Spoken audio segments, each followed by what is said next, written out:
Perul and Breyer on our consultation on hard-to-recycle plastics and single-use items and the submission development. And Toby's just sanitising his space for them. So thank you, councillors. And Member Wilcox, sorry.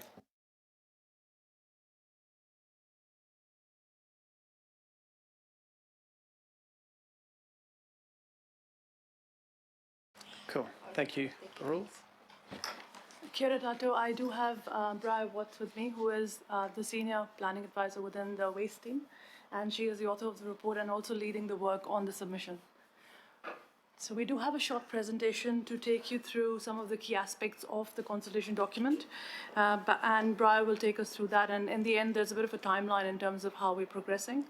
We would have liked to bring to you the full submission, but unfortunately the timelines are such that we have to have the submission to the ministry by the 4th of November. So it is quite tight. Before we start on what's in the consultation document, I just wanted to give you a brief overview of where this has come from.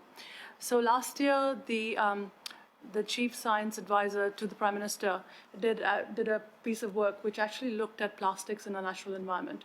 And they made quite a few recommendations in that report in terms of what we should do as a nation to deal with the impact of plastics on the environment. And I think as a first step, the government has come out with this consultation document that looks at banning single-use items further to the plastic bags that they did previously, and also looking at hard-to-recycle plastics as well. So what we've got is just a brief summary of what's in the document, and then Breyer will also talk to what is our stance as council in our previous submissions, and then we'll just look at a timeline and take any questions. Breyer? Kia ora. As Perul said, I'm going to talk you through the consultation document and our position. So the consultation document just outlines the preferred option, which is a mandatory phase-out. This is the mechanism that was used in 2018 to ban plastic bags in New Zealand, so it's familiar to Council, and we have submitted in favour of it in the past. Other options are outlined in the paper, but not further considered. I've caught up. No, back, sorry. The other direction. Thank you. So, bearing in mind that we're seeking to implement a phase-out, the document seeks feedback on two proposals relating to plastic design. The first is looking to move away from hard-to-recycle plastic types, starting with a phase-out of PVC and polystyrene packaging and all oxo-degradable plastic products. So those are materials that break down into smaller pieces when exposed to light or air, but not smaller particles. The second proposal is seeking a phase-out of specific single-use items, which I will talk you through. So there's two different timelines for the hard-to-recycle plastics. The proposal for stage 1 is those materials for which there are alternatives already available. So all PVC food and beverage packaging, some polystyrene food and beverage packaging, and all oxo-degradable plastic products. The consultation document outlines that there are alternatives readily available for all of those. Stage 2 later, by January 2025, is everything else. Those materials that don't currently have alternatives available, and the government in their consultation document outlines how they will move towards uncovering innovation that will make alternatives available. Next. The second proposal is for the single-use items that are proposed for phase-out. So the table you can see outlines all of the details of those. We're looking at plastic straws, plastic cotton buds, plastic drink stirrers, single-use plastic tableware, single-use plastic produce bags, single-use plastic cups and lids, not including disposable coffee cups, and non-compostable produce stickers. We are having discussions with different parts of council about this because there are some potentially contentious issues. We're aware of concerns around accessibility and stigma associated with the ban on plastic straws, so we're seeking advice from the Disability Advisory Panel on this aspect. We also have quite a strong community passion around single-use coffee cups in Auckland, so we'll be working with our community groups on that aspect of the submission. And finally, Watercare has a concern around wet wipes. In the consultation document, these are not proposed to be banned, but they are proposed as the subject of further investigation. So Watercare is working on preparing a response to that aspect of the submission. Our position, as I mentioned earlier, we have previously submitted numerous times in favour of banning single-use plastic items, as well as that plastic is a priority waste stream in the WMP. And when we last did consultation in 2018 on the waste plan, we received multiple comments in favour of removing single-use items from residents. So, for our position in the submission, we will be likely to support option 6, which is the mandatory phase-out of hard-to-recycle plastics and single-use items, and we'll be supporting both proposals with potential changes to the proposed list around plastic straws and coffee cups, depending on the feedback we get on those items. And over to Parul. So that just gives you a flavor of what's in the consultation document and what we are looking to submit on. The timeline here, as I said, is although we've got enough time, but the committee does not meet before the date of submission. The intention is to send out a memo to the local boards shortly and get their feedback in terms of their views on the consultation document. We will be in touch with the Waste Political Advisory Group in terms of making sure we're getting their feedback input into the draft submissions that we put together. But the ultimate sign-off, we are looking to get authority for the chair, deputy chair, and a member from the Independent Maori Statutory Board, which would be Member Wilcox, to sign the submission off. Happy to take any questions. Thank you, Briar. Thank you, Parul. Do we have, I think we have a question and or a comment from Member Wilcox? Yes. Sorry, I can't get the camera going now. Kia ora. My question is actually, are we talking plastics here 4 to 7?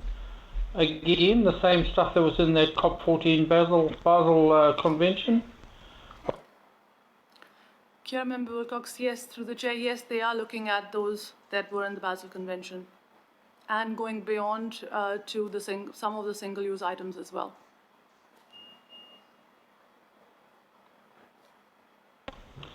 Yeah, so just to inform you, yes, I've just received notification from the IMSB board chair, the chair, that it will be me, and so we'll just see how fast we can get this done. Do we have enough material now to make a decent submission? I suppose that's... Yes, we do, and we will continue to work with our stakeholders and also the CCOs. We are going to have a meeting with them as well if they've got anything else to submit on. So, yeah, we do have information. One final question, Chair, and that is, will we be able to use some of the stuff, especially as I know we've got good submissions from Māori in Auckland, will we be able to use some of the stuff we got from the waste bylaw that we did? When was that, last year or the year before last? Through you, Mr. Chair, yes, definitely. As per your guidance at the Waste Political Advisory Group meeting as well, we would also look to pull out any submissions and feedback that we've had from the Marais within Auckland as well, and the work they've done on waste minimization, so we will work with that. Thank you. Kia ora, thank you, Glenn. Yes, much of the submission direction will be built on the submissions and plans we've already passed, which support this general direction already. So there's lots of good information that the council has supported before this. Councillor Casey. Two questions, one about straws and the other about wet wipes. The straws, I'm really glad in the report that you say that you're going to consult with the Disability Advisory Panel, because that's quite critical, but it wasn't on the timeline up there. So just there will definitely be feedback from the Disability Advisory Panel. On wet wipes, they're one of the biggest causes of blockages in our waterways. What's our position on that?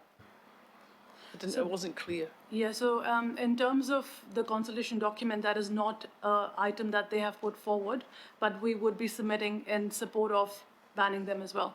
So, and Watercare is working on a submission as well, because they are a big issue for them.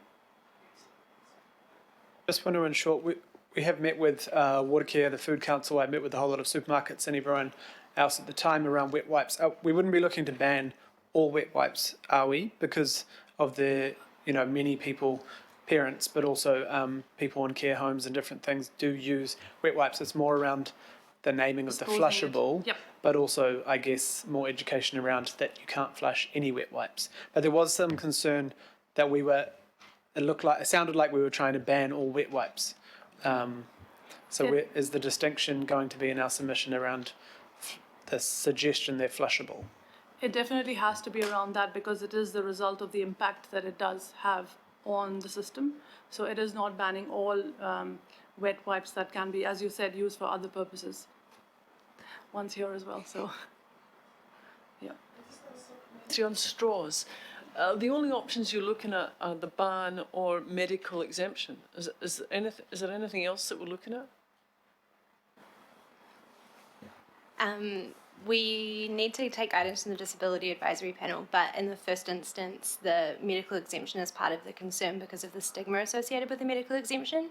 So that's what we're seeking guidance around, is how we can make straws available for people who need them without making them out themselves as any particular ability need. Thank you. We've got comment from Councillor Mulholland. Oh, sorry, there was an... Oh, cool. Sorry, Councillor Mulholland, we had a question first from Councillor Darby. Thank you. And just following on the straws discussion, so there are alternatives to straws: glass, metal, bamboo, paper, and they're all in the market now. The flag that you've got on straws is because none of those solutions satisfy that particular user cohort that you're discussing? Yes, so the rigid straws are a health risk. There are sort of accessibility needs that they can be dangerous for people. So it's just figuring out what types of straws can be available where to make sure everyone is safe and can access beverages. Okay, I now understand. Okay. Now we are picking up these fruit and vegetable stickers, these little things that end up in your compost. And that was it the ministry that identified that, or we identified that? That actually came through the report that I referred to earlier from the chief advisor, science advisor to the Prime Minister. And that was part of the big report that they did, that they proposed banning them. So that has come through the consultation document that they are proposing to ban. So it is the government's proposal. Okay. Can we just come back to the coffee cups again? What's the flag there? Do you mean the flag for us or the flag for the ministry? For us, yeah. So the ministry isn't proposing to ban single-use coffee cups. Oh, that's right. Yes, so in the consultation document, they state that there is not a readily available alternative that would keep the economy that relies on single-use coffee cups flourishing. Our contention is probably that there is. Yeah, sounds like they need to get out of Bellamy's, Mr. Mayor. I think there are quite a few schemes like Again cups that are in the market now that give you the reusable option. And I think what we are wanting to flag is through our submissions or the feedback we have had, people are keen to see that this gotten away from the market as well. So. Yeah, okay, that's great. Thank you. Perfect, thank you. Sorry, Councillor Mulholland, so I'm happy for you to comment or question or both. Thank you. Yeah, I do have a combination. Thanks, Chair. Not dominantly requiring this, but it would be really nice to have a copy of the local board memo, please, because I'm in full support of this report. Thank you, Brian and Parul and team.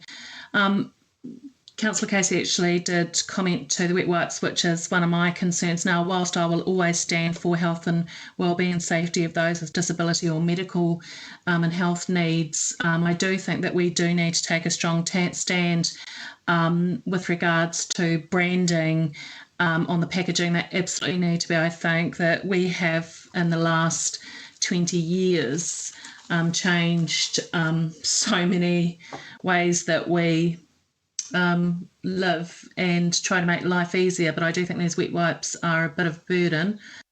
Also, I tend to disagree, and I think that we do have alternatives for plastic cups.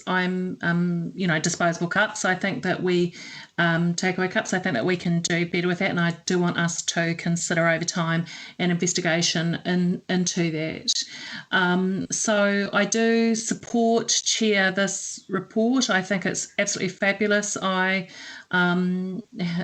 can scuba dive. I've got my license to scuba dive, and I do see the effect of this. And I'm certainly not eating much fish nowadays, given the plastics in our oceans as well. So, very, very supportive of this work, and want to acknowledge the team. And thank you, Parul, when you did meet me a while back on other matters of recycling and managing waste. Kia ora. Thank you, Chair.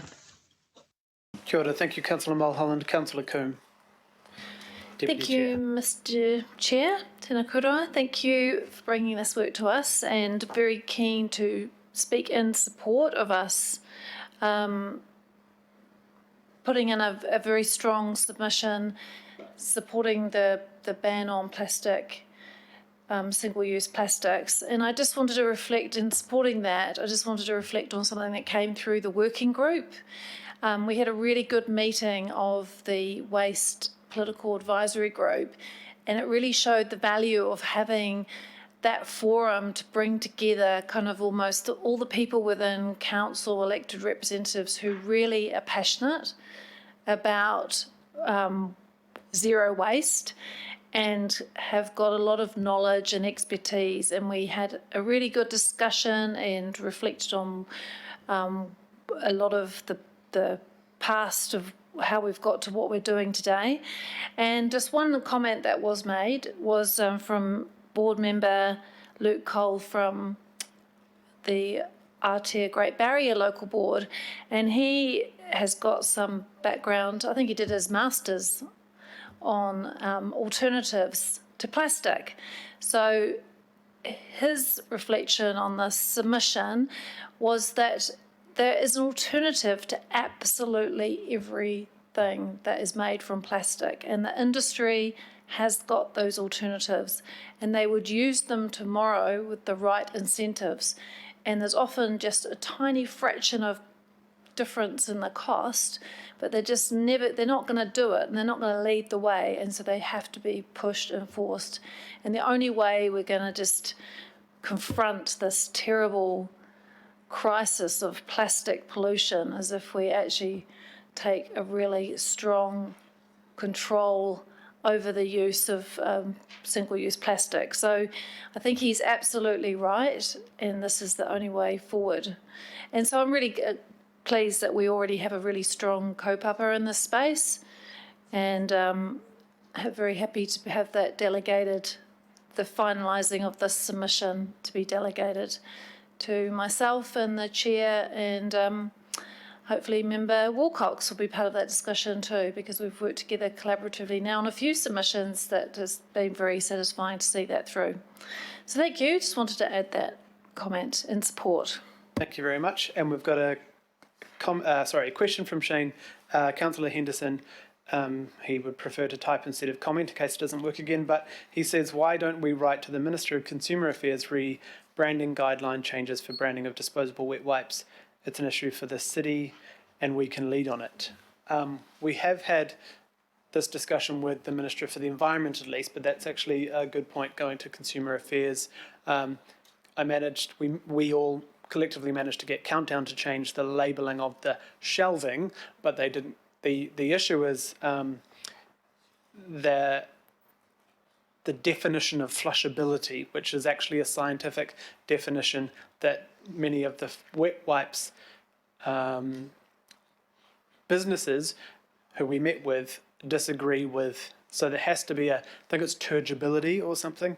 There has to be a law change or a change to the science around that before we can require the products to not say flushable. But I think Shane brings up a good point. It could be broader than just the Minister for the Environment on that. So definitely keen to take that up and remind us again, Councillor Henderson, if you haven't heard back on that, because that's a great direction to take it.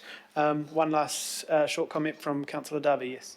I just want to check, when we're discussing alternatives, we often assume that the alternative is better, but we don't examine the alternative, we just assume. Like a bamboo straw is better than a plastic straw. But then we discover, years later, we discover the world's bamboo canopy is being deforested, making straw replacements. So do we think about, in our submission, do we think about the sustainability of the alternatives? Do we emphasise that? Through you, Mr. Chair, we definitely do, and I think for us, reuse or reduce is the first option. Rather than having another bamboo straw instead of, or paper straw instead of a plastic straw, do you actually need a straw? To start with that premise. So I think the submission will be based on the fact that what is the best alternative, where you have single use, can you actually do without the item, or can you have something that can be reused? And then you look at the alternatives down the track. So we definitely will make that point. And just one last small one. I've just noticed in some takeout foods that my family's purchased recently, an apparent cardboard package. But then my very smart youngest daughter pointed out that it's coated in plastic. So where does that sit in the category? Is that a single-use plastic container or not? And that is part of the problem that the packaging industry is having at the moment, because they say we are ready to change, but to what? Because you don't want to have another packaging type that can't either go into your recycling or you can do nothing with it.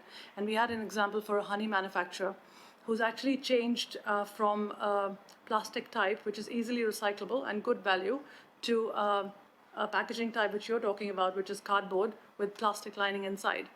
From a consumer perspective, it looks like they've gone to cardboard, but you can't recycle it. The plastic would have been recycled. So I think those are really critical and important discussions and conversations the industry also needs to have, and government needs to provide some guidance to the manufacturer to say what is it that you can or can't use, and what would fit with your recycling system as well. And that is something we would reflect on in the submission as well, to say there needs to be a holistic view of it. Thank you very much. We are running out of time, so we must move on. But Councillor Mulholland has said she would like to move this item because of her passion for this discussion, and Councillor Casey would like to second. All in favour?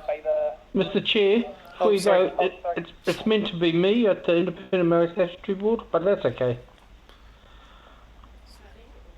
Oh, did you want to? Sorry.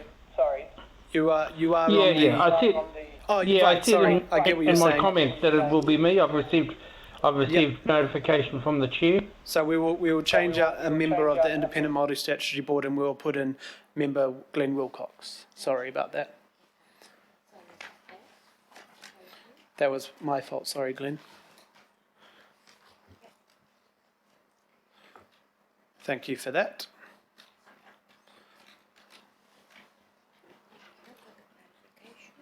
Cool. So, and maybe let's remove a member. This is a member. Yeah. All those in favour? Aye. Those opposed? Aye. Anyone opposed? Thank you very much. On to item 13. We have